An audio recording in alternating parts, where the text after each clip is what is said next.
Bonjour à toutes et à tous et bienvenue pour cette nouvelle vidéo de...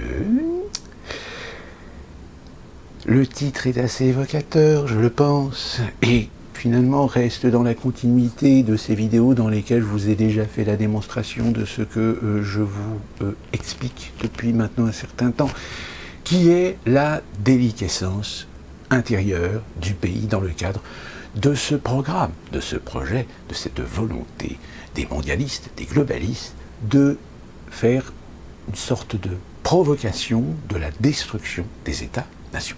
Et force est de constater que dans plusieurs vidéos, je vous ai expliqué, je vous ai démontré que nous sommes bien dans cette étape cruciale de destruction de l'État-nation.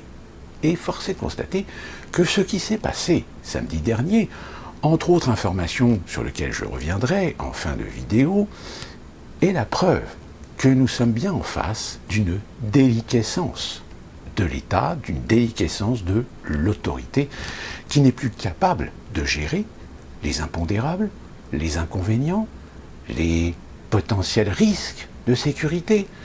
Et pour remettre un petit peu les choses dans leur contexte, je vais vous laisser avec quelques vidéos tout à fait révélatrices, une sorte de zapping pour remettre un petit peu les choses en perspective. Pour votre information, sachez que le Stade de France, c'est 80 000 places. Que le Stade de France a été construit à Saint-Denis parce que le terrain était pas cher et que certains accords avaient été passés pour un certain nombre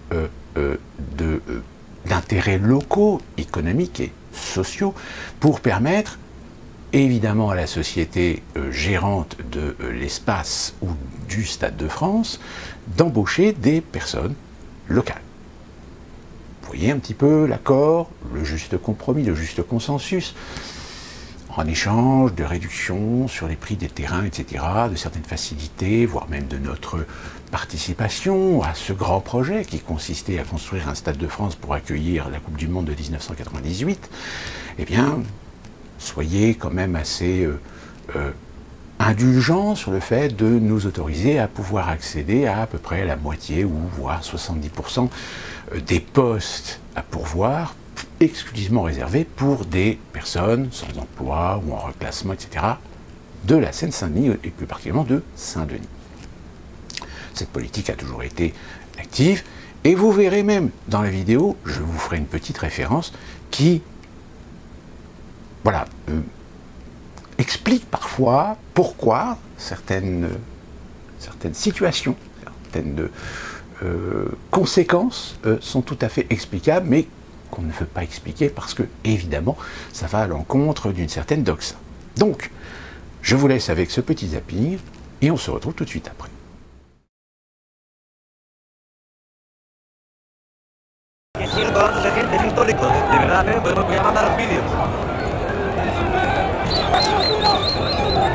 Todo el mundo quiere estar conectando a la gente en masa, parece eso. O sea, es alucinante, ¿eh? Merece la pena contarlo.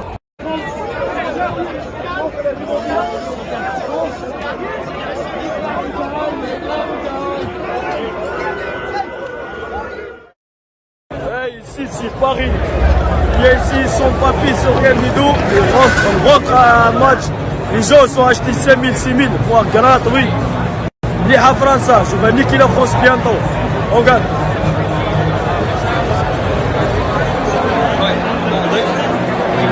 Assis, 1, 2, 3, vive l'Algérie, le Maroc.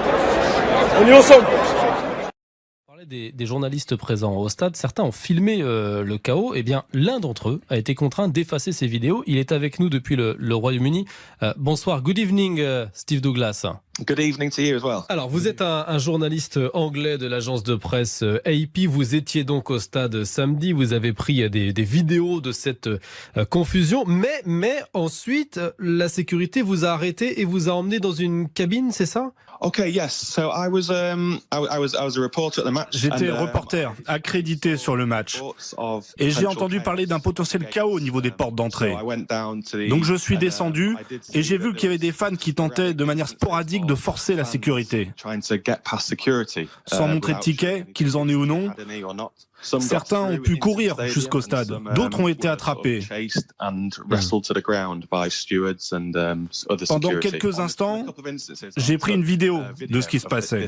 Mais ensuite, un agent de sécurité m'a interpellé. J'étais choqué, on est quand même dans un pays libre. Il m'a pris le bras et il m'a emmené dans une petite cabine. Il a enlevé l'accréditation autour de mon cou, m'a dit de sortir mon téléphone et d'effacer les vidéos. J'ai appuyé sur supprimer, lui aussi. Il a regardé toutes mes vidéos, jusqu'à mes photos de famille. Il a photographié mon accréditation aussi. Et il m'a dit en français, c'est la dernière fois. Et là, enfin, il m'a rendu mon accréditation.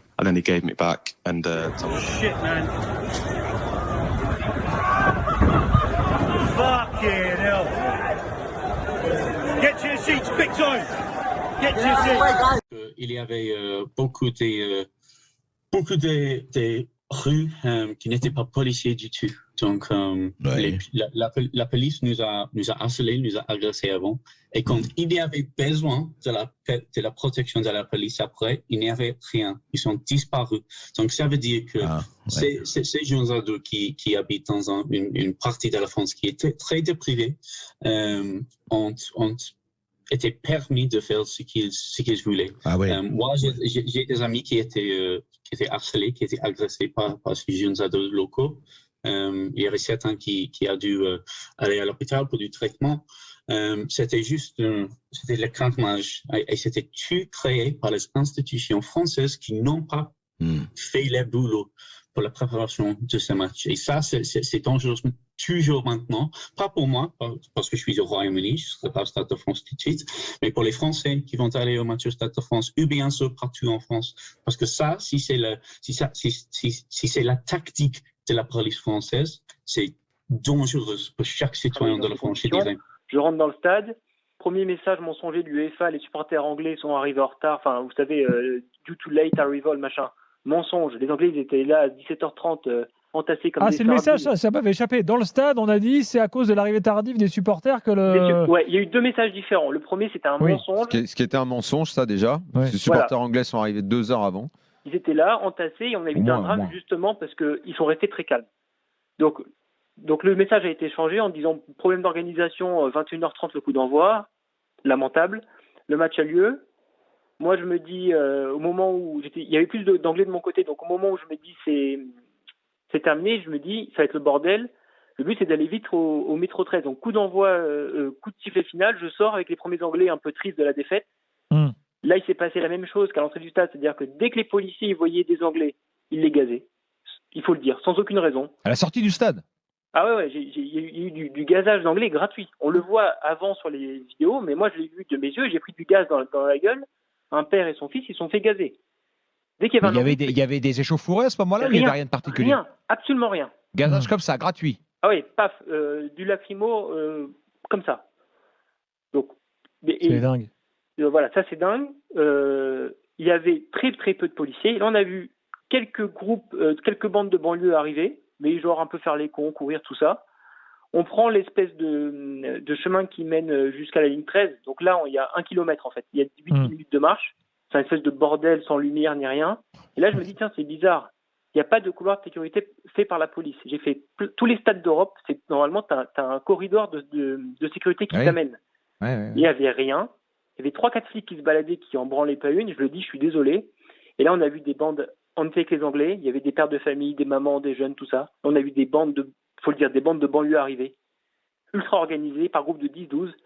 Et là, ce que j'ai vu, je pensais pas que l'humain était capable de ça. Je le dis clairement, d'attaquer des gens à 8 contre 1, de les dépouiller, d'attaquer les femmes. Moi, je me suis fait attaquer, j'ai pris un coup de casque. C'est inhumain ce qui s'est passé. Il y avait 3-4 policiers qui n'en avaient rien à faire et qui allaient vers le stade. En fait, on s'en est tous Donc là, tu parles sur le chemin entre le stade et la ligne de métro, et la bouche de métro. Ouais, là c'était de la violence, c'était la jungle. Un coupe-gorge en fait, rien de plus. Bon l'équipe, on est bien arrivé en Syrie avec Charles, voilà, aucun snapper est venu ici, voilà, on est venu voir de nous-mêmes. Pas la guerre ici en tout cas. N'écoutez pas la télé, on est venu voir ici, tout se passe bien, c'est super cool ici en fait, on va faire un petit barbecue, t'as capté avec le... tire comment, ça fait comment? À la Kalachnikov, les frères. Ça tire comment, ça fait comment? À la Kalachnikov. Ça tire comment, ça fait comment? À la Kalachnikov. Ça tire comment, ça fait comment? À la Kalachnikov. Sale. Mais c'est Cyril. Ouais, mais je suis plus connu que lui. Moi, je suis plus connu que Cyril.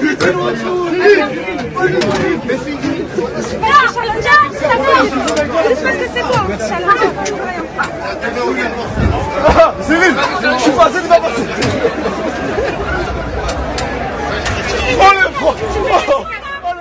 Personne n'a anticipé ce qui a fait que cette soirée est devenue un cauchemar, à savoir que ce mélange entre les bandes des cités de Saint-Denis et les migrants de Porte-de-la-Chapelle, ça on l'a peu dit, mais je crois que Dominique vient d'y faire allusion, il y avait énormément, et c'est le témoignage entendu à l'instant qui le mentionnait, ce mélange-là. D'ailleurs, dans le rapport, il y a 400-500 personnes. En Ménévis, c'était beaucoup plus. Bien sûr, beaucoup plus. Et ça a donné cet amalgame qui est venu, mais faire des ravages dans les populations de supporters. La doctrine de maintien de l'ordre français a permis d'éviter des morts et des blessés samedi au Stade de France. C'est un premier point. Deuxièmement, la comparaison avec la Coupe du Monde de rugby aux Jeux Olympiques me paraît assez disproportionnée, sachant qu'il n'y a manifestement que dans le football, et singulièrement que dans le football avec certains clubs anglais, qu'il y a ces événements. Je rappelle que la France a organisé de très nombreux matchs de rugby et de football à très haut niveau ces derniers jours, ces dernières semaines, ces derniers mois, sans aucune difficulté. Et même avec des clubs français dont parfois il y a de grandes difficultés, et c'était notamment le cas de la finale de Coupe de France quelques jours plus tôt, il n'y a pas eu ces difficultés que nous avons constatées là. Je rappelle d'ailleurs malheureusement que Liverpool-Tottenham en 2019 à Madrid a posé exactement les mêmes problèmes. Qu'une finale à Wembley, il y a quelques années de ça, a posé exactement les mêmes problèmes. Donc, comportement, désorganisation et faux billets organisés avec notamment, je le rappelle, l'entraîneur de Liverpool qui, il y a quelques jours, c'est public, a appelé à venir en France pour les supporters, même non munis de billets. Donc nous sommes retrouvés avec des dizaines de milliers de supporters britanniques, dont une partie d'entre eux avaient tout à fait respecté les règles, avaient acheté des billets, ou alors s'étaient mis dans les fan zones. Il y a eu des dizaines de milliers de personnes dans les fan zones sans aucun incident. Et qui ont respecté les règles évidemment de l'UEFA et de notre pays, et une partie infime, mais malheureusement extrêmement vivante, si j'ose dire, qui a bousculé le système de sécurité. C'est parce que nous avons une tactique de maintien de l'ordre qui, je crois, est proportionnée, qui a permis d'éviter ces morts et ces blessés. Bonjour à tous et bienvenue à l'heure des pros ce matin. La France est donc incapable d'organiser une finale de Ligue des Champions. La France est incapable de filtrer le flux de supporters qui arrivent dans un stade un soir de finale. La France est ce pays où l'Arc de Triomphe est saccagé, où les Black Blocs cassent tout sur leur passage les jours de manifestation et où les rodéos urbains sont glorifiés au Festival de Cannes. La France est ce pays où l'hôpital public va mal, où l'école est en difficulté, où la police, la justice déplorent leur manque de moyens en même temps que les Français croulent sous les impôts et les taxes. Le Stade de France a révélé une fois encore les manques de l'État. Un État impuissant, un État déficient, un État défaillant, un État fort avec les faibles et faible avec les forts. Un État qui impose de porter un masque en terrasse ou de rester debout quand on boit son café, mais un État incapable d'assurer la sécurité de spectateurs qui viennent passer une soirée de football. Et comme toujours, aucune sanction ne sera prise. Et comme toujours, rien ne changera. Et pire que tout, le déni sera la ligne de conduite de ceux qui gouvernent. Tristesse, résignation, désolation ou colère, chacun choisira son sentiment qu'une expression résume ce matin. Pauvre France. Pauvre France. Le système informatique ne marche plus, on ne peut plus passer et on a vu des gens attendre 3/4 d'heure, même les officiels de l'UEFA avec des accréditations qui ne pouvaient plus passer. Est-ce que c'est lié aux faux billets ? Non, parce que les faux billets, selon la préfecture, ils ont posé problème au stade du préfiltrage, pas au stade des tourniquets. Donc non, et puis de toute façon, cette question des faux billets, ça sent le prétexte très opportuniste, puisque le premier argument pour reporter le début du match, c'est soi-disant l'arrivée en retard des supporters. Ils se sont rendus compte que c'était faux, puisqu'il y a des supporters qui ont témoigné sur les réseaux sociaux qu'ils étaient là depuis 17h30, 18h. Et donc après, on invoque cette histoire de faux billets. Mais elle tient pas pour deux raisons. D'abord, le chiffre de 40 000. Pourquoi pas 1 million? 40 000, vous imaginez que si vous refoulez 40 000 personnes... Attendez, expliquez à ceux qui nous regardent, qui n'ont pas forcément l'habitude d'aller dans un stade, pourquoi ce chiffre de 40 000 spectateurs munis de faux billets est absolument invraisemblable. ce serait la moitié du stade. Donc, c'est-à-dire que vous auriez vu un flux contraire de l'équivalent de la moitié du stade repartir dans l'autre sens, qui, évidemment, personne n'a constaté sur place. Je pense qu'en fait, ils ajoutent les 40 000 supporters qui étaient à la fan zone place de la Nation pour dire qu'il y avait 40 000 supporters sans billets dans Paris. Effectivement, mais ces gens-là ne sont pas pointés au préfiltrage. Et pour avoir attendu 1 heure à la porte des supporters de Liverpool, on a constaté à plusieurs personnes qu'il y a eu environ 10 interpellations pour faux billets sur plusieurs milliers de personnes pendant 1 heure qui ont franchi la porte. Donc cet argument, avec ce chiffre complètement délirant de 30 à 40 000 faux billets, ne correspond pas à ce que tout le monde a pu constater. Et puis même la RATP pourra le confirmer. Mais voilà, c'est ce que j'allais dire. Mais même techniquement, on n'aurait pas pu acheminer 40 000 personnes. Non, c'est pas techniquement c'est possible. Ni à l'aller ni au retour. C'est-à-dire que la RATP pourra confirmer qu'elle n'a pas 40 000 personnes qui ont refoulé à 19h30, à 20h ou à 20h30 dans le RERD pour rentrer sur Paris. Donc ces chiffres qui sont pas du tout sourcés, sont devenus un prétexte de communication politique. La police nationale a fait son travail. Ils ont interpellé 105 personnes durant cette soirée et on a eu plus d'une quarantaine interpellés au Stade de France. Et sur les profils que vous évoquiez tout à l'heure, on va y revenir, il n'y a pas de problème. C'est très simple ce qui s'est passé au Stade de France. Vous avez eu ces faux billets, vous avez eu ces personnes non détentrices d'un billet qui se sont amassées aux entrées. L'UEFA avait sous-estimé le nombre de stadiers et le nombre d'agents de sécurité privés pour faire face au flux de spectateurs, au contrôle de billets et à la gestion des portes. Ce qui fait que la diligence, si vous voulez, s'est arrêtée. Et quelque chose qui a étonné les services de police, les policiers de terrain, j'entends, lors de cet événement. Voilà ce que vous en dites vos camarades. Une semaine avant, il y avait la Coupe de France. On accueille régulièrement des événements au Stade de France. Et vous avez souvent des voyous qui soient des voyous en situation régulière, des voyous de quartier qui travaillent. C'est, j'ose dire, leur cœur de métier. Nous, c'est d'interpeller les voyous. Eux, c'est de faire des victimes. Et donc, du coup, on en a eu plus que d'habitude. Et ensuite, vous avez énormément de voyous sans papier, en situation régulière. Et beaucoup, les policiers me l'ont dit, de mineurs étrangers isolés. Et en fait, c'est les voyous que les policiers côtoient au quotidien qui ont fait œuvre ce soir-là de transformer le parvis du Stade de France en véritable supermarché à victimes sur lesquels, en fait, ils volaient des portables, des billets, des sacs à main. Moi, j'ai des policiers qui ont vu des adolescentes de 16 ans, par exemple, se faire traîner sur plusieurs mètres pour leur arracher leur téléphone, ou même des touristes, spectateurs, qui venaient se faire arracher leurs billets. Et pourquoi? Parce que dans leur imaginaire, c'est des touristes étrangers, ils ont de l'argent, et on a la même problématique avec les touristes chinois ou japonais, où, comme ils se trimballent des sommes d'argent importantes, comme ils ont des objets de valeur importants, eh ben, c'est des sources de victimes pour les auteurs assez coriaces, c'est-à-dire que c'est des proies faciles pour eux à faire lors de ces événements. On va partir en Angleterre.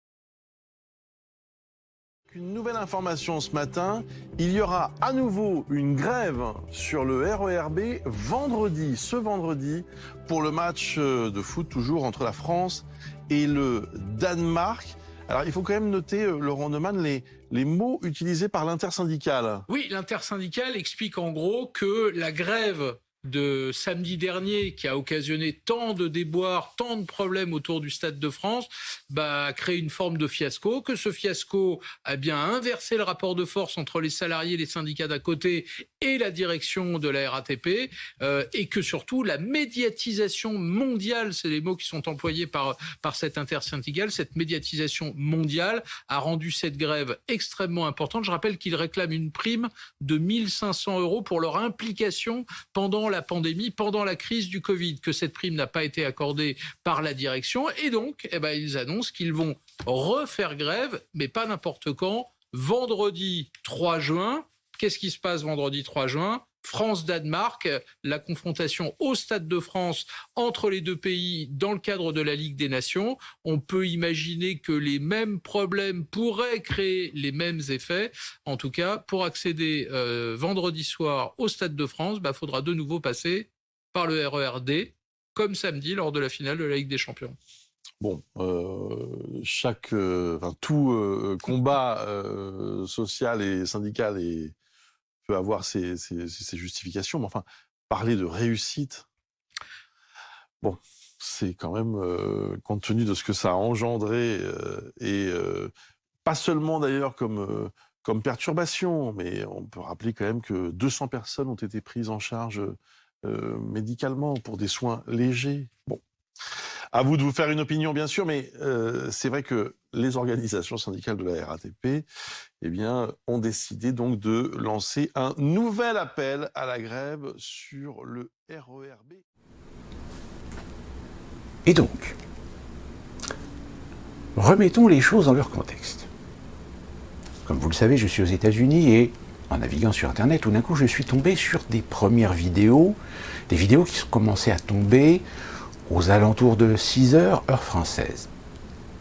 Je n'étais pas très étonné dans le sens où, en règle générale, des événementiels, surtout des matchs de football, surtout en plus une finale, pourtant une finale qui opposait Liverpool au Real de Madrid, donc il n'y avait pas d'équipe française, sont souvent sujets évidemment à des problèmes organisationnels, du fait évidemment, on l'a mis en évidence, ce que très souvent on est confronté à des fraudes à la billetterie, c'est-à-dire des gens qui réussissent à vendre des faux billets. Sans compter qu'évidemment, sur ce genre d'événementiel, il y a aussi des gens qui achètent des dizaines et des dizaines de billets pour ensuite les revendre sur place, moyennant évidemment une commission non négligeable. Mais quand vous êtes confronté à un esprit consumériste, quand vous êtes confronté à une passion, vous trouverez toujours des pigeons qui sont prêts à payer le double pour avoir un ticket et assister à la fête. Et donc, force est de constater que sur ce genre d'événementiel, on ne peut pas considérer que les autorités, que la police, que la hiérarchie soient amatrices. Elle a une expérience. Un peu du moins, je pense qu'il y a des gens qui ont l'expérience. Deuxième point très important. Le fait que le Stade de France ait été construit à Saint-Denis, il y a eu quand même certaines précautions. Il y a, pour passer au-dessus de l'autoroute de Lille qui passe à côté, des passerelles, mais des passerelles qui se relèvent. Pourquoi ? Tout simplement parce que quand il y a des gros événements, des événementiels au Stade de France, eh bien on essaie de limiter le nombre d'endroits par lesquels les gens peuvent accéder au Stade de France, ce qui permet de faciliter le filtrage. Un filtrage aussi d'une certaine faune issue de Saint-Denis et issue de la Seine-Saint-Denis d'une manière générale. Sauf que pour cet événement, remettons encore une fois de plus les choses dans leur contexte, les autorités, la UEFA, étaient au courant qu'il y avait un trafic existant, parce qu'il est de réputation, et en Grande-Bretagne, de faux billets. Donc pour filtrer les faux billets, avant de laisser les supporters accéder au stade par les entrées, eh bien on a commencé à faire un filtrage. Vous l'avez vu sur les vidéos, ce reporter, ce journaliste britannique, qui rend compte en effet de ce goulot d'étranglement qui a été généré par la police afin de commencer un filtrage. Force est de constater que ce filtrage, malheureusement, évidemment, a ralenti considérablement le flux d'arrivée des supporters, plus particulièrement britanniques, puisque c'est évidemment eux qui étaient les plus ciblés, vers l'accès, vers les entrées qui leur étaient désignées du fait de leur ticket déterminé par une zone bien définie, par accès de portes, d'escaliers dans le Stade de France. Sauf que, aujourd'hui on le sait, des Britanniques étaient déjà, des fans britanniques de Liverpool, étaient déjà présents plusieurs heures avant l'ouverture des grilles. Donc déjà, première erreur, c'est que peut-être, connaissant la réputation que l'on fait aux Britanniques en général sur le plan footballistique, même si, pour qu'on soit très clair, c'est l'équipe de Liverpool à qui on applique une certaine réputation, même si pourtant depuis plusieurs années maintenant, on va dire que les franges, les associations, les organisations des supporters de cette équipe, qui d'ailleurs ont organisé les déplacements, ont considérablement fait des efforts pour purger ces fans afin d'écarter évidemment toute forme d'hooliganisme. Attention, ça ne veut pas dire qu'il n'y a pas eu des problèmes. Dans tout phénomène de masse, il y a toujours des énergumènes qui vont à un moment donné être dans un état d'esprit de violence. Mais ça reste une extrême minorité. Et, qui plus est, gérable. Force est de constater que, déjà dès le début, lorsque les supporters britanniques ont commencé à s'amasser aux grilles, pourquoi ne pas avoir décidé de commencer à faire rentrer ces supporters? Pourquoi avoir attendu trop longtemps? Et enfin, alors, évidemment, qu'est-ce qui s'est passé? Il s'est passé qu'il commençait à y avoir un peu de nervosité.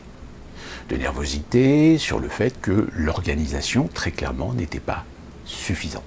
Pas suffisamment de personnel, pas suffisamment d'anticipation, pour pouvoir dégager le plus rapidement les flux, les flots de supporters et les faire entrer dans le terrain en temps et en heure.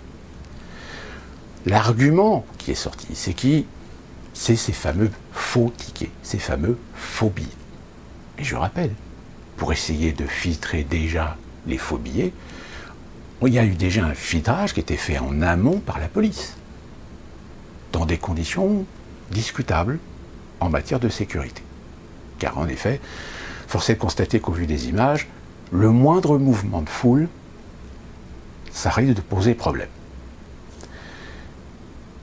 Sauf que, très rapidement, on a commencé à voir émerger des supporters lambda.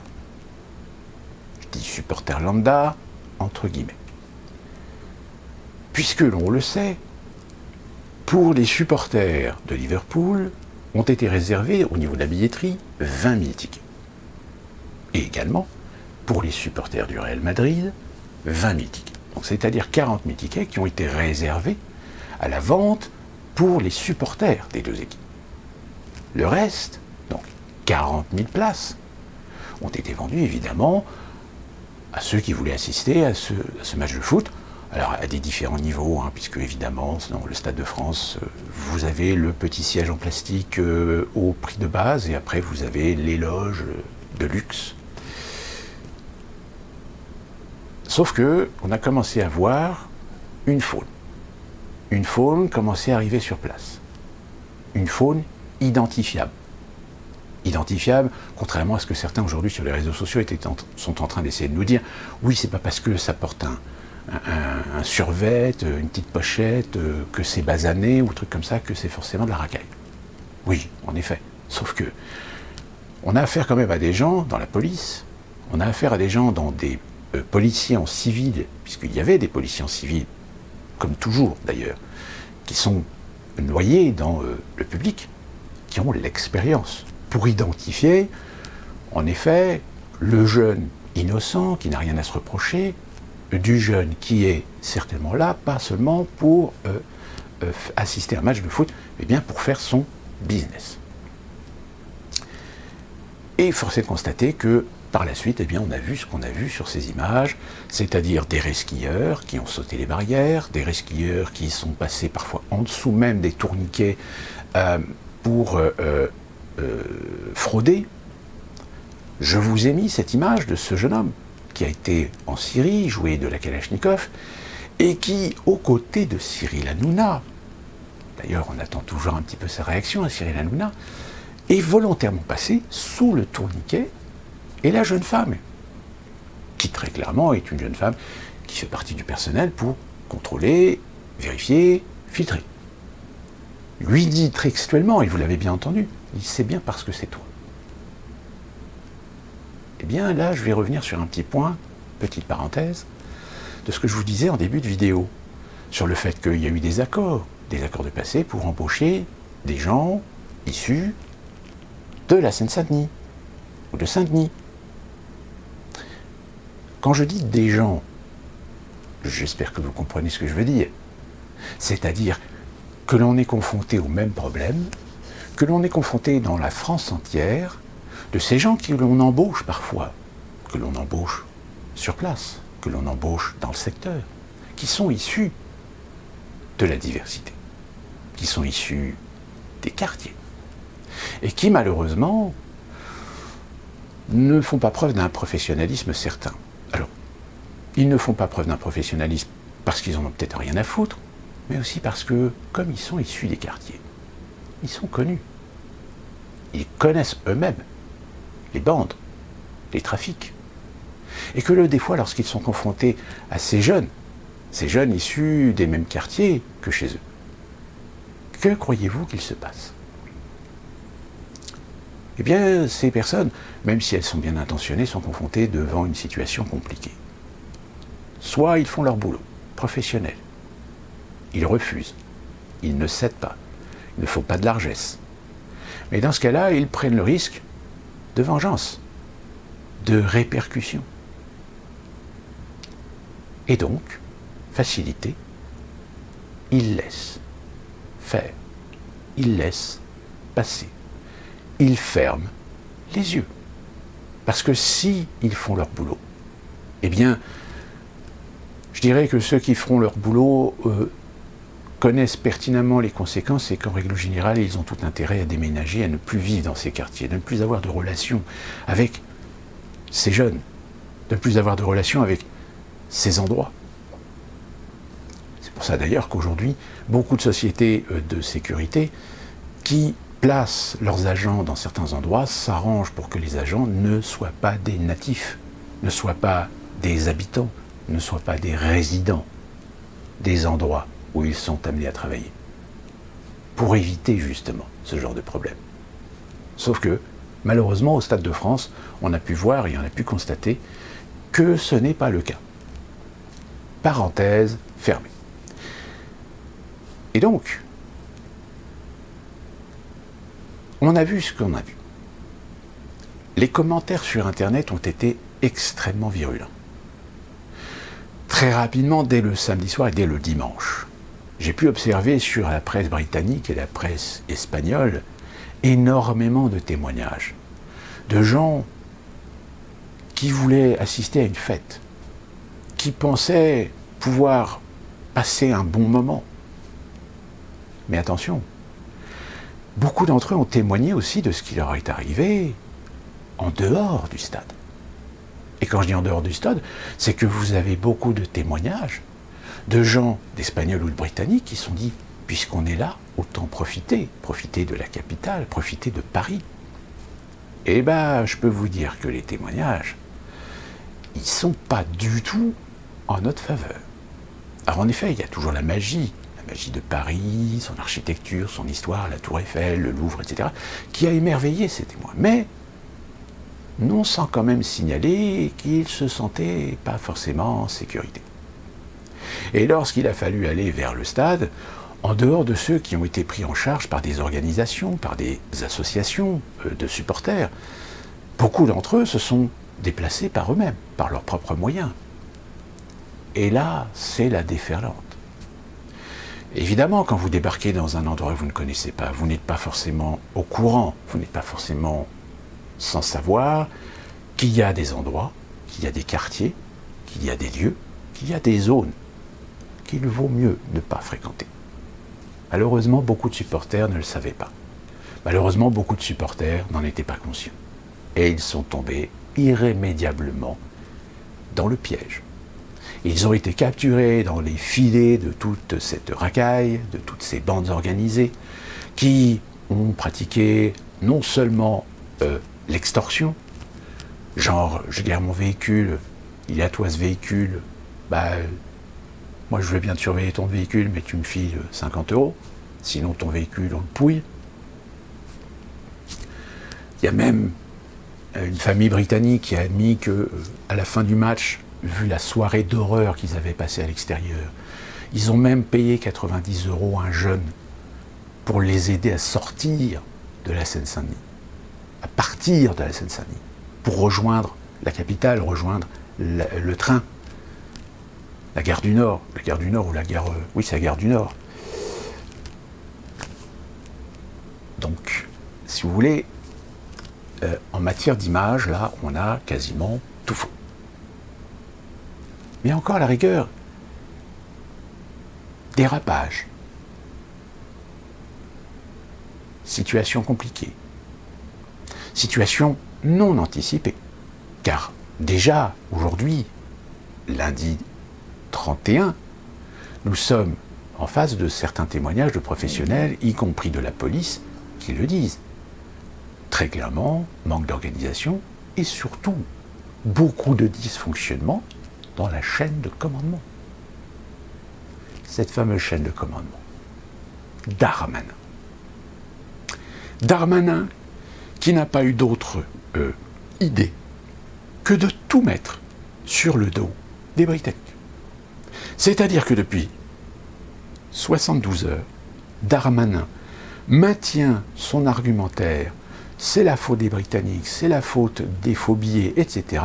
C'est-à-dire qu'il essaie de focaliser l'attention, l'opinion sur ce problème, alors en effet, qui en est un. Je veux dire, Darmanin a raison de mettre en évidence le fait qu'il y a eu des faux billets, qu'il y a eu énormément de faux billets. Officiellement, 2800 faux billets ont été détectés lors des contrôles à l'accès du stade. Mais le problème, c'est qu'il instrumentalise ce problème pour ne pas admettre que la préfecture de police, que les autorités, que la hiérarchie a été incompétente à anticiper, premièrement, la situation, et deuxièmement, prendre les décisions qu'il fallait au moment donné où il fallait. Tout le monde s'est laissé dépasser. Un certain nombre de policiers, et là je rejoins ce que je vous disais déjà dans plusieurs vidéos, pareil, déliquescence du sérieux, déliquescence de la compétence, déliquescence du professionnalisme. Eh bien certains policiers ont peut-être un peu trop abusé de leurs outils de répression. Mais le problème, c'est que quand on est en face de Britanniques qui sont en train de comprendre qu'on a laissé des jeunes, on a laissé des gens sans billets locaux rentrer dans le stade, et que toi, qui as payé presque 1000 € ton billet, on te refuse l'accès pour des raisons de sécurité, on peut bien imaginer que, en effet, sur Internet, certains peuvent balancer des vidéos en voyant des supporters de Liverpool en train de passer au-dessus des barrages, au-dessus des barrières. Mais j'ai envie de dire, ils ont la légitimité de le faire, puisque on n'est pas capable de respecter leurs droits, on n'est pas capable de respecter ce pourquoi ils ont payé 1000 €. Donc si vous voulez, ce problème, c'est aussi un problème économique, et qui va l'être économique. Parce que tous ces supporters britanniques qui n'ont pas pu assister au match, il va falloir les rembourser. Donc ça risque de faire un trou dans la caisse. Je rappelle le Stade de France. Alors, j'ai cru à un moment donné qu'il était question qu'il cède la gestion du Stade de France à une société privée. Donc on fait non, c'est toujours l'État, par le biais d'une société de gestion, qui est propriétaire du Stade de France. Et donc, c'est cette société, avec l'UEFA, puisque je rappelle, l'UEFA, tout est contractuel. C'est pas genre, Stade de France, vous organiserez la finale de la Ligue. Non, non. Tout est contractuel. Et dans tout ce qui est contractuel, vous avez des clauses. Clauses d'organisation, clauses de mise en place de moyens. L'UEFA, elle signe. Elle signe, elle fait confiance à l'organisateur local pour organiser, pour installer la logistique nécessaire pour que tout se passe pour le mieux. Sauf que là, ça ne s'est pas du tout passé pour le mieux. Donc l'UEFA, elle va ressortir le contrat en disant voilà les clauses que vous deviez respecter, qu'apparemment vous n'avez pas respectées. Et ça va même au-delà. Le fait d'avoir retardé de plus d'une demi-heure le match, clause contractuelle, les droits de retransmission télévisée, il faut bien comprendre que tous ces matchs retransmis par des chaînes de télévision, eh bien, ce sont des droits de diffusion. Et dans les droits de diffusion, les chaînes de télévision aussi, elles ont leurs clauses. Leur clause, c'est de dire, si vous calez un match à 9h, c'est pas 9h30, c'est 9h. Parce que nous avons nos calendriers, nous avons nos grilles de programme, nous avons nos espaces publicitaires, nous avons nos partenaires. Donc si vous retardez une demi-heure le match, vous n'êtes plus dans les clauses. Surtout qu'en plus le football a cette particularité pour les chaînes de télévision, c'est de considérer ou de prendre en considération le fait qu'il peut y avoir des prolongations. Mais ça aussi, c'est calé, c'est organisé, c'est contractuel. Et là, forcément, ça coince. Autre phénomène, et non des moindres, c'est qu'on a vu que Le match s'est déroulé, c'était une fête. Sauf que le problème, c'est qu'on se rend compte que de plus en plus, ce n'est plus du sport. C'est que de plus en plus, le football professionnel, par ses ligues, commence à se transformer finalement en ce que nous voyons ici aux États-Unis avec le football et la ligue de football, le Super Bowl, le football américain. Pour ceux qui ne connaissent pas, qui n'en ont jamais vu, le football américain, en réalité, c'est un show. Certes, c'est un sport, mais c'est un sport qui est supplanté par le show. Et le show avec tous ses aspects. Tous ces aspects, ça veut dire quoi? Ça veut dire que lorsque vous assistez à un match retransmis, eh bien vous avez quasiment une pause toutes les 5 minutes. Ça veut dire quoi? Ça veut dire que les joueurs de football américain, si demain on les mettait dans un match de rugby, on se rendrait compte très rapidement que non seulement ils n'ont absolument pas l'endurance, mais en plus physiquement, ils risquent pas de suivre du tout. Pourquoi? Tout simplement parce que le football américain, c'est une interruption de quasiment toutes les 5 minutes pour que les chaînes de télé qui retransmettent le match puissent incrémenter leur publicité. Donc vous comprenez bien que désormais, ces fameux matchs de football des ligues européennes, voire même internationales, etc., ce sont des enjeux économiques. Et que tout enjeu économique, tout est mis noir sur blanc, tout est contractuel, les clauses sont établies. Et que si jamais une des clauses n'est pas respectée par l'une ou l'autre des parties, forcément il y a des pénalités. Et l'une des pénalités, c'est que si l'organisateur empêche des spectateurs d'accéder au stade en ayant pourtant acheté un droit d'être dans le stade pour assister au match de foot, vous comprendrez que ça aussi, ça va inclure des pénalités. Alors je peux vous assurer que là, c'est en train de négocier à fond les manettes pour essayer de limiter la casse. C'est-à-dire que, suivant la recette des billetteries, parce que les billetteries, la recette est répartie sur les différents acteurs. C'est-à-dire qu'il y a une partie qui va à l'UEFA, une partie qui va au Stade de France, une partie qui va à d'autres organismes, etc. Sauf que là, le problème, c'est que tout est budgété. C'est-à-dire que la rentabilité de l'organisation d'une finale de la Ligue, c'est au moins l'assurance de vendre au moins 80 ou 90% de la billetterie. Or, tout est pour tout. Or, si dans le stade, vous vous retrouvez avec 20 ou 30% de gens qui n'ont pas payé, qui sont des resquilleurs, et que les 20 autres pourcents, ils sont encore dehors, ben les 20 autres pourcents, va bien falloir les rembourser. Donc ça va faire un trou, forcément, économiquement. Crédibilité. Là aussi, encore une fois de plus, la crédibilité de la France à devoir ou pouvoir organiser quelque chose qui se passe dans le meilleur des cas, dans la meilleure des situations, eh bien là, c'est un échec total. Déjà, la Grande-Bretagne a commencé déjà à mettre des bâtons dans les roues sur l'organisation, peut-être des prochaines grands événements. Et en ce qui concerne le Stade de France, c'est la Coupe du Monde de rugby. Ça va poser problème. En tout état de cause, je suis plus rugby que football. Et force est de constater qu'en effet, certains ont fait la référence et la comparaison, c'est que comment se fait-il qu'il n'y ait que très peu de problèmes de sécurité avec le rugby qu'avec le football? Tout simplement parce que peut-être que le football est beaucoup plus populaire que le rugby. Le rugby reste un sport confidentiel, même si c'est un sport national, mais il est beaucoup plus confidentiel que ne l'est le football.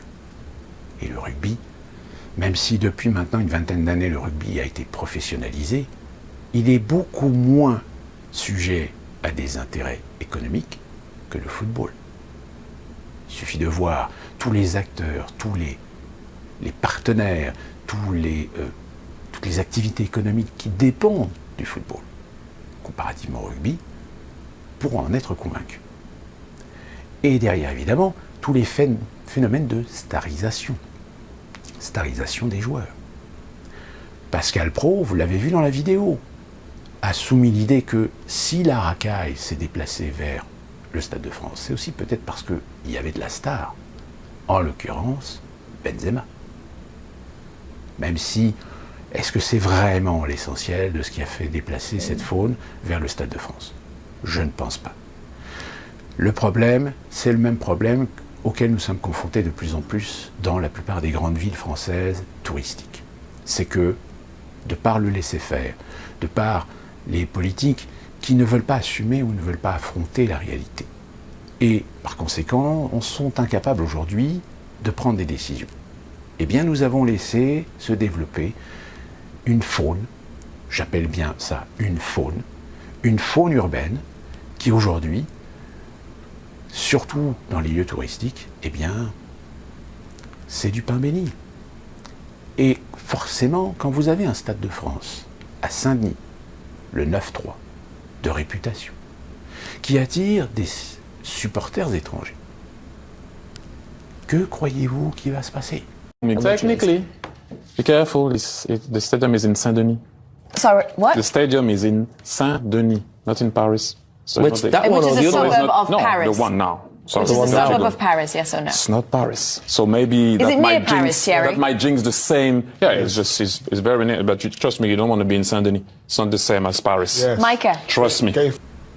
Ça va être un parcours de chasse, ça va être un terrain de jeu pour toute cette faune qui va en tirer évidemment tous les profits, tous les intérêts. En instaurant même le chaos, en mobilisant des forces de police qui vont se déplacer et vont être déplacées d'un autre endroit, et dans cet endroit, l'affaiblissement fera que d'autres en profiteront. C'est ce qu'on appelle la désorganisation. Ce qui s'est passé au Stade de France n'est pas une exception. Elle l'est parce qu'elle est aujourd'hui extrêmement médiatisée. Parce que sur les réseaux sociaux, beaucoup de gens s'expriment, beaucoup de gens montrent, beaucoup de gens débattent. Il y en a même qui essaient de défendre certaines idées, tant bien même que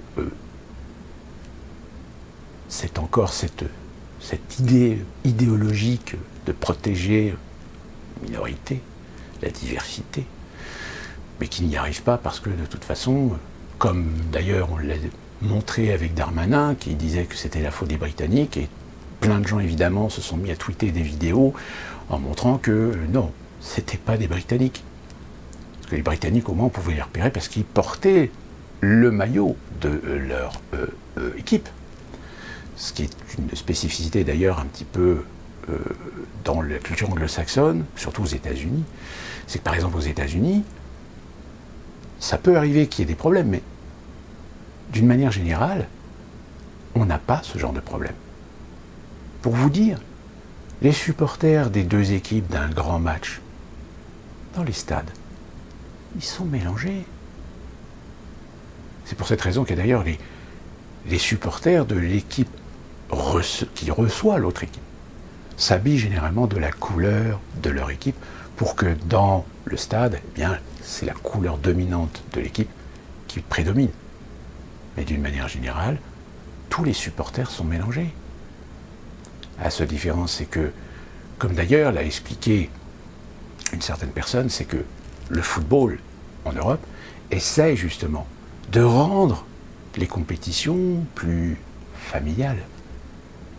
À même titre que, justement, dans certains stades, dans certaines organisations, il y a des secteurs qui sont réservés aux familles, pour éviter justement d'être confrontés à certaines énergumènes dans d'autres portions des tribunes. Sauf que là, vous avez vu ce crétin qui se filme à l'intérieur, fier d'avoir resquillé, se permettant même de dire « nique la France ». Eh bien, ce genre d'individus, nous en avons des milliers, voire des centaines de milliers en France, qui ne se rendent même pas compte qu'en se filmant, eh bien, ils facilitent l'identification de la police pour ensuite lui envoyer un petit courrier en disant qu'il est convoqué pour répondre d'une plainte de l'UEFA ou du Stade de France, comme quoi il a resquillé, comme quoi il a assisté à un match de foot sans s'être acquitté du prix d'un billet. On est con, on est con. Je dirais même que aujourd'hui, force est de constater que la fameuse phrase d'Audiard qui disait que les cons, ça ose tout, c'est justement ça qu'on les reconnaît. Prend tout son sens aujourd'hui. Donc, cet événement, forcément, est en train d'entacher l'image de la France, est en train d'entacher sa réputation à l'échelle internationale. Mais au-delà de cet événement, ce qui s'est passé samedi n'est ni plus ni moins que un chapitre supplémentaire sur la preuve de la déliquescence de la France, sur la preuve du déclin de l'État, ce fameux État qui est le garant de la souveraineté, qui est le garant de la sécurité du peuple, du territoire, des lois, de la Constitution. Alors, force est de constater que non seulement avec un Darmanin qui essaye de détourner le sujet en faisant reporter la responsabilité sur les Britanniques, dont d'ailleurs le maire de Liverpool a décidé de porter plainte contre le ministre de l'Intérieur, et que même l'UEFA aujourd'hui commence à hésiter de taper un peu sur les doigts de l'État français pour sa responsabilité et son déni par rapport à son manque de réactivité. Je dis manque de réactivité puisque, comme vous le savez, même si le métro et le bus fonctionnaient, le RER est quand même un organe de transport essentiel pour la région parisienne, et que le fait que les RER étaient en grève, ça a permis de garder une certaine faune qui a l'habitude d'utiliser le RER pour aller sur Paris et partir à la chasse. Donc pourquoi partir à la chasse quand on peut partir à la chasse localement avec l'organisation justement de cet événement? À savoir que, comme vous l'avez vu dans une des vidéos, les syndicats du transport parisien ont décidé de faire encore une fois de plus grève vendredi prochain, où d'ailleurs s'organise aussi un match au Stade de France. Alors je ne sais plus si c'est un match de rugby ou un match de foot. Enfin, on a l'impression que face à l'évidence, face à des événements qui sont assez significatifs, qui sont assez symboliques, et Dieu sait que nous en avons aujourd'hui des traces, des événements, des faits indiscutables. Ne serait-ce que déjà le taux de criminalité, le taux de délinquance qui a augmenté, qui a explosé depuis la Covid. On ne fait rien. Il ne se passe rien. On fait des belles paroles, on fait des beaux discours, on fait des belles promesses. Mais dans 6 mois, 3 mois, 1 an, on reverra exactement les mêmes images qu'on a vues samedi. Des images qu'on a vues mais qu'on avait déjà vues par le passé. Qui fait qu'aujourd'hui, eh bien aujourd'hui, il va y avoir un autre impact. L'impact qui va être touristique. C'est-à-dire que les touristes aujourd'hui, quand ils vont en France, plus particulièrement à Paris, plus particulièrement dans des grandes villes, aujourd'hui, vous avez des agences de voyage qui vont commencer à dire attention à Paris, attention en France, soyez prudents. Mais attendez, c'est la France. C'est pas un pays du tiers-monde. C'est pas un pays du quart-monde. Oui, mais malheureusement, en France, comme dans certains pays européens, il existe un certain genre d'individus qui posent problème. Et des problèmes que malheureusement, pour des raisons politiques, des raisons clientélistes, on ne résout pas. Ou qu'on ne peut pas résoudre parce que, économiquement aussi, on n'en a plus les moyens. Les prisons sont remplies. Les tribunaux sont débordés. Et donc, le problème qui se pose avec cet événement, c'est que cet événement est en fait, ne serait-ce que un événement comme un iceberg. C'est-à-dire qu'on ne voit que la surface. Sauf que cet événement remet sur la table, ou risque de remettre sur la table, plein d'autres problèmes sociétaux de la France, mais qu'on ne veut pas que justement ça soit mis sur la table.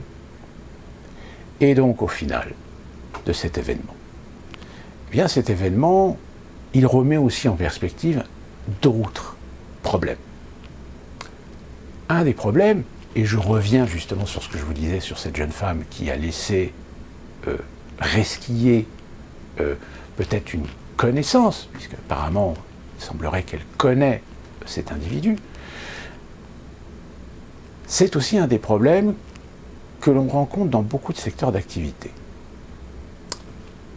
Je vais vous expliquer une petite anecdote. Il se trouve que quand vous allez dans un centre commercial, quand vous allez dans un théâtre, quand vous allez dans un cinéma, quand vous allez dans un stade, tous ces endroits qui accueillent du public, c'est ce qu'on appelle des établissements recevant du public. Et ce sont des établissements qui sont réglementés en matière de sécurité incendie et de sécurité de façon générale. Pour mémoire, je vais prendre l'exemple que je connais, qui est le cinéma.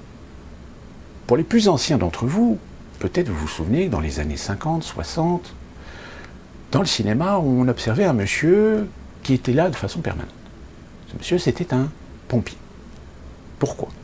Tout simplement parce que, comme les cinémas accueillaient du public, eh bien, si jamais il y avait un problème ou si jamais il y avait un pépin, il fallait qu'il y ait au moins un professionnel qui puisse à la fois assurer la sécurité du public en faisant et en organisant l'évacuation, et ensuite intervenir avec les moyens qui étaient à sa disposition. L'évolution des technologies ont fait que, au fur et à mesure du temps, on a commencé à considérer que certains établissements, d'une capacité moindre, n'avaient plus besoin de pompiers, puisqu'on avait des systèmes de sécurité manuels ou automatiques pour pouvoir intervenir et déclencher des évacuations. Et on s'est reposé sur les responsables, sur les directeurs, les assistants directeurs de ces cinémas, etc., pour organiser, pour aussi maintenir le matériel à leur disposition, qui leur permettait, par conséquent, d'éviter de payer quelqu'un à rien faire, si ce n'est être là, si ce n'est être présent, si ce n'est être représentatif d'une compétence, d'un savoir-faire utile en cas de drame, en cas d'incendie. Sauf que, dans les années 70, 80, on a commencé à se rendre compte que certains responsables en avaient un petit peu rien à foutre des règles, quitte même des fois étaient quasiment ignorants des règles de sécurité incendie. Il a fallu des drames plus particulièrement dans des établissements qu'on appelle des discothèques. Tout d'un coup, là, le pouvoir public, l'autorité, s'est dit non, là, il va falloir resserrer le boulot. Il faudra attendre les années 90 pour voir véritablement les réglementations commencer véritablement à se durcir. Et parmi ces réglementations, eh bien, on a commencé à classifier, évidemment, les établissements recevant du public, et suivant la capacité des établissements recevant du public, on a déterminé qu'il fallait obligatoirement remettre des professionnels de la sécurité incendie. En l'occurrence, très souvent, c'était des personnels de sociétés de prestataires, très souvent c'était des sociétés de sécurité, qu'on appelait des ERP2. ERP2 parce que c'était le diplôme établissement recevant du public de niveau 2, ERP2, ERP1, c'était les ERP1. Et à partir, je crois, c'était à partir de 2000 personnes qu'il y avait l'obligation d'un pompier. Là, je vous parle des cinémas. Pour les centres commerciaux, c'est un peu différent parce que les centres commerciaux, il y a du flux. Alors qu'un cinéma, une salle de spectacle, tout lieu polyvalent, etc., où on accepte du public, eh bien, vous avez une capacité limitée qui est déterminée. Et à partir de là, on imposait évidemment la présence d'un professionnel. Professionnel, très souvent d'ailleurs, c'était des pompiers volontaires. C'est-à-dire c'est des pompiers qui ont une compétence, qui ont des diplômes de sécurité, des diplômes de secouristes, des diplômes de pompiers, et qui travaillaient donc dans ces établissements, et qui travaillaient également dans les grands cinémas. Sauf que la réglementation, on l'a encore plus endurcie, et à un moment donné, on s'est retrouvé dans la situation où, d'un côté, les cinémas devenaient de plus en plus grands, et donc prenaient de plus en plus de capacité, et imposaient qu'il y ait 2 pompiers. Sauf que le problème, c'est qu'évidemment, économiquement, ça pose problème. Parce qu'on paye 2 professionnels. Et attention, on paye 2 professionnels, payés par une société de sécurité, qui est un prestataire, et qui facture. Donc il y a un moment donné, les professionnels, ils ont dit, attendez, nous, comprenez que dans nos activités, il faut qu'on fasse quand même attention, et que ça pose un petit peu un problème au niveau budgétaire. Donc on a trouvé un compromis. Ce compromis, c'est soit vous respectez la réglementation, ou alors on vous donne la possibilité, pour éviter de mettre en place un deuxième pompier, de faire en sorte qu'au moins il y ait systématiquement, alors je crois que c'était 1/3 du personnel en place pendant l'ouverture du public, titulaire d'un ERP2. C'est-à-dire que vous avez vu tout d'un coup des tas de sociétés, des cinémas, des théâtres, des stades, qui ont fait passer les diplômes à des employés pour être titulaires d'un diplôme de sécurité incendie de type ERP2. Ainsi, en compensation de ne pas mettre en place un pompier, eh bien, on n'a pas obligé, mais on a incité des personnels à passer un diplôme de sécurité incendie pour permettre à l'entreprise de faire des économies. Oui, parce que, évidemment, une fois que vous aviez le diplôme, ça ne rajoutait pas plus sur votre salaire. C'est-à-dire qu'on vous mettait une responsabilité sur le dos, sans compensation. La grosse arnaque. Tout le monde était content, sauf qu'au fil des années, eh bien, les années ont fait que les entreprises ont commencé à aller plutôt dans des politiques de dématérialisation, d'automatisation, et de ce fait, les entreprises se sont débarrassées d'une certaine proportion de leurs employés. Les ERP2 étaient essentiellement des temps pleins, en CDI. Sauf que, quand on commence à détruire certains métiers, détruire certaines professions, pour des raisons de budget, on commence à retirer ou supprimer des postes. Ce sont des postes temps plein. Des temps pleins qu'on a parfois remplacés que par des temps partiels. Un temps plein à 35 heures, on a repris un jeune à temps partiel. 15 heures, 20 heures, 25 heures.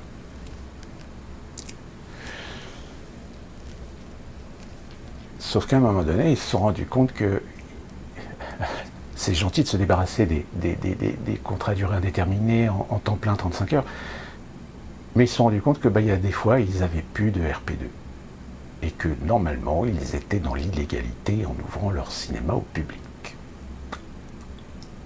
Donc qu'est-ce qu'on a fait? On a tout simplement fait en sorte d'élargir le champ, c'est-à-dire que désormais, on n'allait pas forcément prendre que des CDI temps plein pour faire passer un ERP2, on allait faire passer des ERP2 à des temps partiels. Qui plus est, les temps partiels, évidemment, CDI. Sauf que le problème, c'est qu'au bout d'un moment, ils se sont rendus compte qu'ils faisaient que des temps partiels CDD.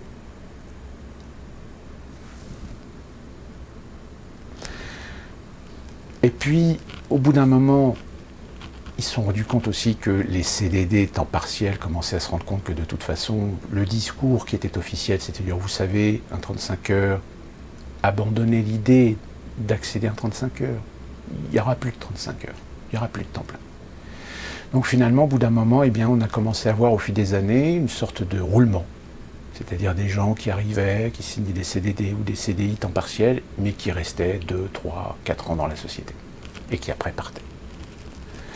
Et puis, il y a un moment donné où on s'est rendu compte que pour remplacer un ERP2 qui était parti, on prenait un jeune, on dit tiens, on t'envoie 15 jours en formation pour passer un... Ouais, mais ça m'intéresse pas, moi. Ouais, mais si tu comprends, on n'a pas le choix, etc.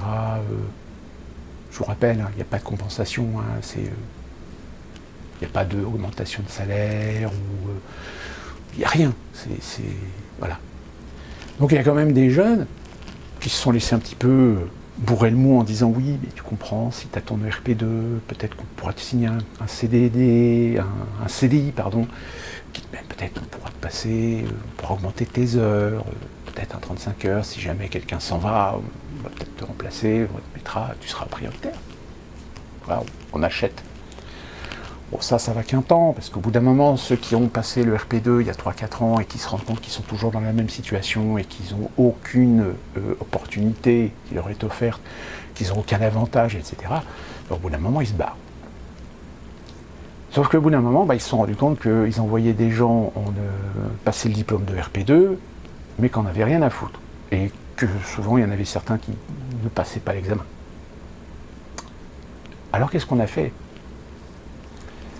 On a tout simplement réduit le niveau de l'ERP2. C'est bien qu'aujourd'hui, vous avez des entreprises qui sont équipées avec des gens qui sont certifiés, mais qui en réalité ne sont pas du tout professionnels, qui ne sont pas du tout sensibilisés, qui ne sont pas du tout capables d'agir, d'interagir, selon pourquoi ils ont reçu cette certification. Parce qu'en réalité, cette certification, elle ne sert que l'intérêt de l'entreprise de faire des économies. Ni plus, ni moins.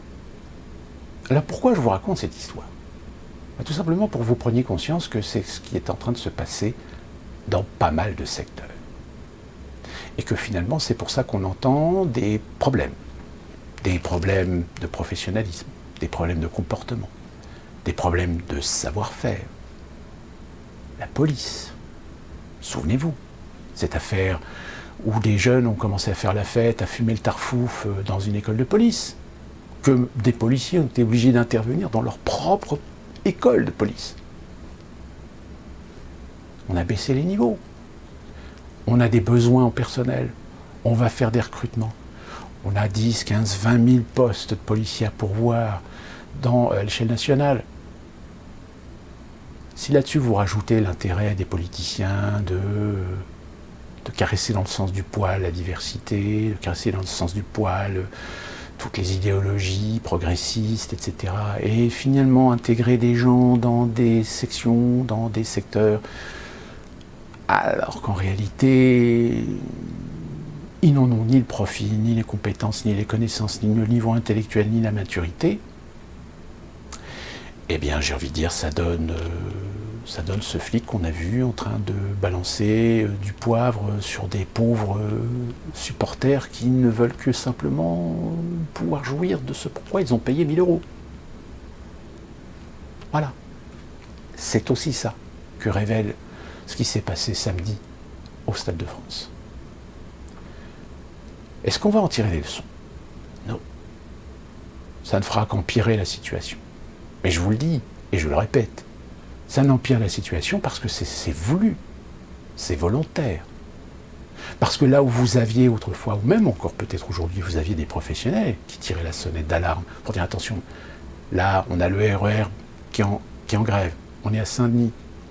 Dans l'équipe, vous avez un joueur qui s'appelle Benzema, qui est une star auprès de certaines communautés, auprès de certaines personnes dans la région. Et qu'en plus de ça, on a déjà des exemples, on a déjà des expériences où des fans étrangers sont des proies faciles pour une certaine faune, pour un certain type d'individu, pour un certain nombre de sauvages, de délinquants. Est-ce que ces gens-là ont été écoutés ? Apparemment non. Pourtant, je suis désolé, on ne nous fera pas croire que ces gens n'existent pas dans la hiérarchie, que ces gens n'existent pas dans les rouages de la police, de l'organisation, de la société qui gère le Stade de France, qui a la responsabilité de l'organisation, pas seulement d'événementiel, mais aussi de tous les aspects, aussi bien de sécurité que d'autres. Tout l'intérêt que vous ayez des responsables.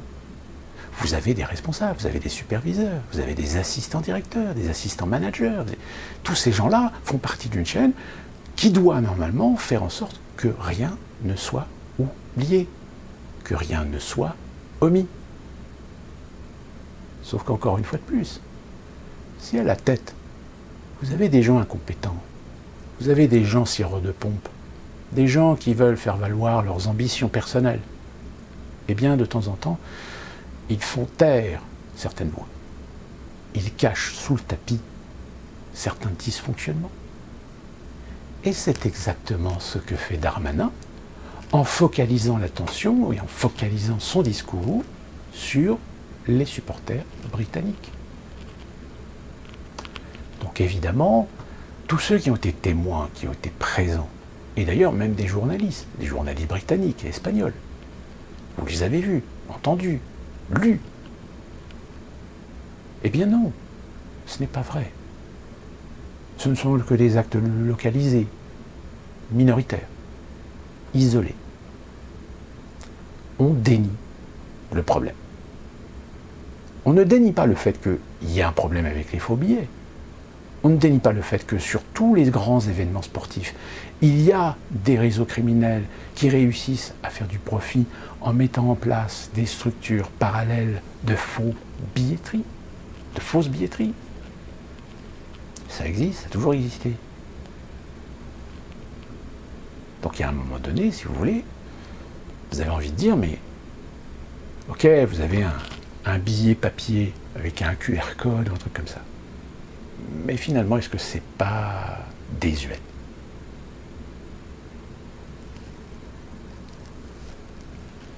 Est-ce que ce serait pas plus simple si les supporters avaient un outil digital? Ça se fait. Regardez déjà dans les cinémas aujourd'hui. Aujourd'hui, quand vous allez au cinéma, vous n'avez plus le ticket papier. Vous avez votre QR code sur votre billet virtuel, votre billet digital sur votre téléphone. Sauf qu'évidemment, le problème, c'est que si vous allez avec votre téléphone pour aller au cinéma, etc., puis tout d'un coup, paf, vous n'avez plus de batterie, vous n'avez plus de billets. Enfin, vous l'avez, mais vous ne pouvez pas le présenter. Ici, aux États-Unis, depuis quelques années, on est en train de mettre en place des bornes automatiques où les gens scannent eux-mêmes leurs billets pour permettre d'accéder au cinéma. Sauf qu'évidemment, aux États-Unis, ils sont un peu plus disciplinés qu'en France. En France, il faut des tourniquets, comme dans le métro. Si vous habitez à Dijon, je vous invite à aller au cinéma Pathé, qui va ouvrir ou qui est peut-être déjà ouvert. Vous verrez. Si vous arrivez à trouver un employé dans le cinéma, bonne chance. Quasiment tout est aujourd'hui automatisé. Les bornes automatisées, les pop-corns automatisés, la confiserie automatisée, les boissons automatisées, et même l'accès en salle est automatisé. Pourquoi c'est pas fait au Stade de France? Tout simplement parce que les ventes de billetterie, ça voudrait dire qu'il faudrait standardiser un ensemble d'outils digitaux à l'échelle européenne, voire même à l'échelle internationale. Ce qui, pour l'instant, si techniquement c'est possible, problème, budget, coordination, et vous avez toujours des pays qui disent oui, mais nous, on n'est pas d'accord pour vendre des billets selon votre système, etc., parce que c'est du monopole, c'est de l'hégémonie, et tout tralala. Donc du coup, oui, quand on continue à fonctionner avec une billetterie papier, avec un ticket en papier, etc., vous pouvez mettre tous les QR codes, trucs non falsifiables que vous voulez. Vous imaginez bien que quand vous avez 10 000, 20 000 ou 30 000 supporters à faire entrer dans un stade, vous n'avez pas le temps de scruter, ça va très vite. D'autant plus qu'il y a aussi l'effet de foule. Le phénomène de foule, peut-être que certains d'entre vous l'ont déjà connu, moi je l'ai connu personnellement à l'époque de Titanic, je peux vous dire qu'un mouvement de foule, c'est à un moment donné dangereux. Dangereux parce que quand vous avez 100 ou 200 personnes qui veulent tous la même chose, c'est être les premiers. Forcément, dans l'eau, il y en a certains qui n'ont rien à foutre, qui poussent. Et là, vous vous retrouvez en face d'une situation extrêmement dangereuse parce que des gens qui poussent, à un moment donné, moi j'ai eu l'expérience d'une vieille dame qui est tombée par terre. On a été obligé de jouer à la mêlée de rugby avec les clients. On a été obligé de foncer dedans, de gueuler dessus, pour dire stop. Parce que si on n'avait rien fait, c'est une bande de sauvages. C'est une meute. C'est une meute remplie de gens d'horizons sociaux différents. C'est une meute remplie avec des gens qui ont peut-être des métiers très notables, etc., mais qui tout d'un coup, parce que j'ai une envie, je veux rentrer, je veux être le premier, je veux la meilleure place, je veux. Le je veux, tout d'un coup, fait perdre complètement la raison à certaines personnes et les transforme en arme de destruction massive. Donc, quand vous avez un stade de 80 000 places, comprenez que ça aussi, ça doit être pris en considération. Que vous devez mettre les outils, que vous devez mettre les hommes, des hommes compétents. Et pas une petite nana, issue du quartier pas très loin, qui connaît tout le monde, et que dès qu'elle repère un de ses copains ou un de ses potes, elle dit « Ouais, vas-y, rentre, c'est bon. C'est bien parce que c'est toi. » Déliquescence. Donc, je vais terminer là-dessus en disant que de toute façon, ce que nous avons vu samedi n'est que le chapitre supplémentaire de cette déliquescence. Déliquescence de l'autorité, déliquescence de la société, déliquescence des organes de pouvoir, des organes de gestion, des organes d'autorité. Et que, en effet, il y a une chose sur laquelle Darmanin a raison. Il dit, vous voyez, on a de la chance, il n'y a pas eu de mort, il n'y a pas eu de blessés. Si, il y a eu des blessés, mais à l'extérieur. Ben, la prochaine fois, peut-être qu'il y en aura. Et je vais terminer cette vidéo par rapport à ce titre que je vous ai donné. Nous avons Obama. Vous avez vu le drame de cette école d'Olvade. Obama a tweeté qu'il, voilà, je vous le mets là, je vous le laisse lire. Je vous laisse constater par vous-même. À un moment donné, je me suis dit, c'est un compte, c'est un fake ou un truc comme ça. Non, j'ai vérifié. C'est bien le compte officiel d'Obama. En revanche, on n'a pas la réponse à savoir si c'est vraiment lui qui a tweeté ça ou si c'est son staff. Vous savez, en général, vous avez des comptes officiels Twitter. Ce ne sont pas les personnes elles-mêmes qui tweetent, ce sont des communicants, vous voyez, qui font travailler l'image de la personnalité sur un compte officiel à son nom. Hormis, évidemment, Donald Trump, qui lui, on sait que c'est lui qui tweetait.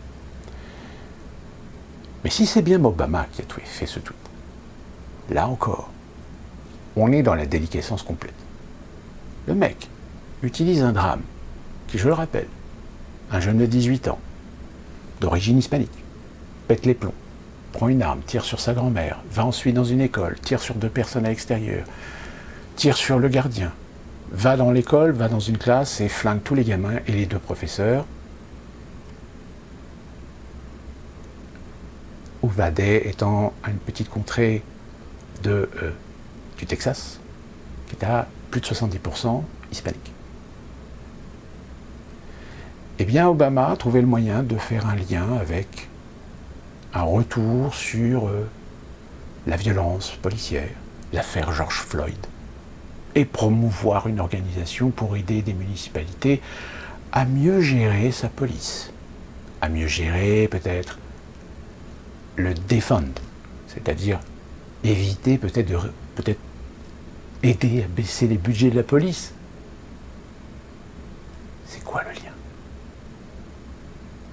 Parce que peut-être on ne sait toujours pas pourquoi les policiers à l'extérieur ont attendu 40 minutes. Non, ça n'a rien à voir. Le mec, il a complètement pété les plombs. Il utilise un drame qui n'a rien de raciste, qui n'a aucun lien. Même si certains trouveront que si les flics ont attendu 40 minutes, c'est du racisme. Oui, sauf que le problème, c'est que les flics aussi sont des hispaniques, pour la plupart. Donc, il faut arrêter les conneries. Et de fait, si je rajoute cette histoire d'Obama, c'est bien pour vous faire la démonstration que ça rentre bien dans ce que je vous disais déjà dans des précédentes vidéos, cette déliquescence. C'est-à-dire qu'on est en face aujourd'hui, on est témoin aujourd'hui, de voir s'effondrer des valeurs, s'effondrer des principes, dans l'intérêt de mettre le chaos, dans l'intérêt de désorganiser, dans l'intérêt de pousser les peuples, de pousser des gens, les uns contre les autres, instaurer ou réinstaurer des haines, des conflits interethniques, interreligieux, provoquer une colère, une insurrection contre les États. Et comme je vous l'ai dit, une fois que ceux qui sont à la tête du pays, ceux qui sont aux commandes, quand je dis aux commandes, c'est l'État profond, c'est ceux dont on n'entend jamais parler les noms, mais qui sont toujours là, quels que soient les changements de président ou de gouvernement, qui auront l'opportunité de pouvoir exécuter l'ordre que l'on a pu déjà entendre à cette fameuse réunion du Forum de Davos, trouver le moyen de réduire, gérer, mettre sous condition, classifier, ficher les individus dans leurs droits civiques, dans leurs droits constitutionnels, dans leurs droits fondamentaux. Réguler qui a le droit d'eux, qui a le droit de posséder, qui a le droit de s'exprimer, qui a le droit de se déplacer, qui a le droit de bénéficier. C'est le meilleur des mondes et en 1984, le tout mixé. Ce qui s'est passé au Stade de France, comme je vous l'ai dit, n'est qu'un chapitre supplémentaire sur cette déliquescence de l'État. Sur ce, qu'on se retrouve très prochainement pour une nouvelle vidéo où on reparlera certainement encore avec un autre événement de cette déliquescence. Portez-vous bien et surtout, votez. Pour ma part, ça y est, j'ai déjà voté puisque j'ai voté en vote électronique. D'ici là, bon courage et portez-vous bien.